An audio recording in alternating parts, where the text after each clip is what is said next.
Mrs. Holmes, good to have you. And tell me your first name again. Alicia. Alicia Holmes, good to have you here and welcome. Thank you. 20 minutes ago, you thought you were just going to come and have a good breakfast and watch a show. Exactly. And now you're in the show. Yeah. Well, this is great. I'm excited. Tell us a little bit about your business and what's going on and the little commercial you'd like to give everybody. Okay, well, I'm with Mesa United Way. I apologize for my voice. I don't always sound like a Smurf. But I'm with Mesa United Way. If you don't know what Mesa United Way does, we do a lot of fundraising for other nonprofits in the area. So what we try to do is create a safety net in the community. So we want to make sure that there's somebody there for the homeless and the hungry and the old and the young and all those people in between that suffer mental illness and drug addiction. So that is really what United Way's mission is all about. We run workplace campaigns, and it gives your company an opportunity to get your employees involved and seeing their dollars work in the city of Mesa. Mesa United Way is the only United Way in the area that is not part of Valley of the Sun United Way. All of Chandler, Gilbert, Phoenix, all of Maricopa is under Valley of the Sun, but Mesa is a little bit rebellious, and so we have our own United Way. So all the money that's donated goes directly into Mesa, the Mesa community and the members of Mesa. Oh, that's great. So everything that's raised here stays here. Oh, Exactly. That's very cool. Well, good. Well, you don't seem nervous at all. I'm more nervous than you are at this point. Well, you should be, because as my husband says, you're the scariest person I know. All right, make a note of that. Take Joe off my Christmas list. I appreciate it. Well, that's great. How long have you been with the United Way? Just a short time, about 6 months. Okay. How long has the Mesa United Way been in existence?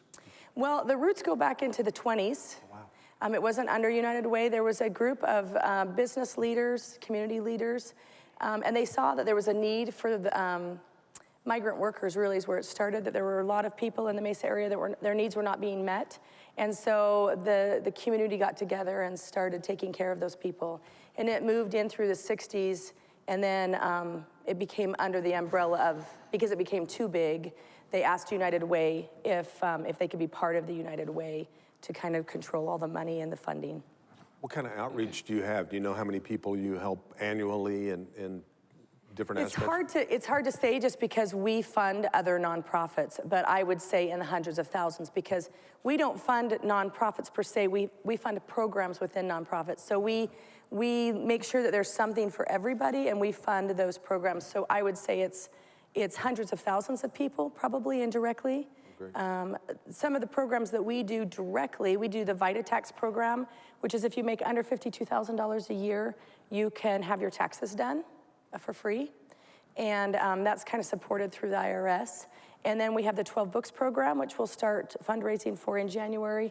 And there are a lot of kids. We find that kids, if they don't have reading materials, they lose their reading abilities during the summer. And so we try to get books in the hands of 5 and 6-year-olds. So we get them 12 books over the summer so that they have reading material in their homes, and we find that that helps with their reading retention. So it's one of our big programs. We do Helen's Hope Chest, so we do clothing for foster children. We found that there was a hole in that service because the state was losing its funding, so foster families were losing their funding. So we collect gently used clothing, and we distribute that to foster and kinship families. Kinship families are families that are possibly a grandparent raising a grandchild, or maybe an aunt or uncle raising a child. And unfortunately, it's very common right now that we have these kinship families. So we support them as well. And right now, we're doing JaKelle's Christmas box, so thank you. And we provide Christmas gifts to kinship and foster families through the holidays. Can you, as you mentioned, these fine folks today showed up with gifts for JaKelle's gift box. Do you know a little bit about the story of JaKelle's gift box? I do. What can you share that with us? JaKelle was a Mesa resident. She was about 17 years old. She was a cheerleader. I can't even tell the story without crying, sorry. She was a cheerleader, and her family had come home from a vacation. She had gotten ill, and they couldn't really figure out what it was. She suffered from this illness for about 3 months or so, maybe 4. It was some kind of a lung ailment, and she passed away. Her family loved Christmas. They found that as they got closer to the holidays, they didn't really know what to do without JaKelle. So they thought, well, we'll just buy gifts and we'll give them to people that need them. We'll buy gifts as if we were giving them to JaKelle, We'll call it JaKelle's Christmas box. And we'll just give those to kids in need. Mr. Westergaard is on the board of the United Way, and we kind of reached out to him, and he reached out to us to see if we could do JaKelle's Christmas box because it was getting bigger through Helen's Hope Chest. So we've kind of taken that on as part of Helen's Hope Chest for foster kids. And the Westergaards are still involved. They were there yesterday, actually, giving out gifts to the kids, helping the families choose gifts. Oh, that's great. Well, I'm sorry that... Sorry, I'm a little emotional. Well, it just shows how much you care, and what a great cause. And if folks at home are watching this and they'd like to contribute to JaKelle's Gift Box or any other program that you guys run, what's the course of action? Probably the easiest thing is just to go to Mesa United Way. It's just www.mesaunitedway.org, or you can visit our office on University. JaKelle's Christmas Box and Helen's Hope Chest are all linked to United Way, to our website, so you can do that. Helen's Hope Chest, you can drop off donations. It's on Stapley. I think it's 546 North Stapley. It's right across from the Mesa Public Schools building there, so it's on the west side.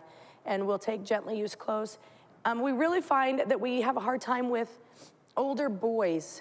And so if some of you cool men out there want to donate your gently used clothes, we just really find that we have a hard time with that age group of getting, especially boys' clothes, but especially teenage boys' clothes. So, you know, just for the bigger kids. Yeah, well, that's awesome. What a great cause. And I was going to say I've got some old jeans I could donate, but they're probably too big. But you know, the way kids wear them, that's right in style. Exactly, they're probably right their style. Just hang into their knees anyway. No, that's Exactly. awesome. We got a couple questions coming in on our crowd mics. Here's a question. What is the best way to support United Way this time of year? If you could tell one thing that would really make a difference in people's lives, what would that be? Really just funding. We run our workplace campaigns right now, so if anybody's interested in doing a workplace campaign, that really is the best way to support us, is just getting dollars in the door so that we can then distribute them to the nonprofits that need them. The Food Bank, Oakwood Creative Care, some of the nonprofits that we support, and so then we can get them the money that they need. So if anybody's interested in doing a workplace campaign, we'd love to talk to you. We can just make it super simple. We do all the work. We come and do the presentations. Are you going to hang around for the entire Mesa Morning Live? Yes, I am. Well, if anybody here in the audience has got any questions, just see Alicia after the show. And you handled this beautifully. It was like we planned this, and I promise we didn't. So No, we didn't. Thank you so much for being here, and thanks for everything you do. And what you're doing really makes a difference. And God bless you. Thank you so much. Thank you so much. Thank you. Not making me do that dance. Yeah. That's awesome.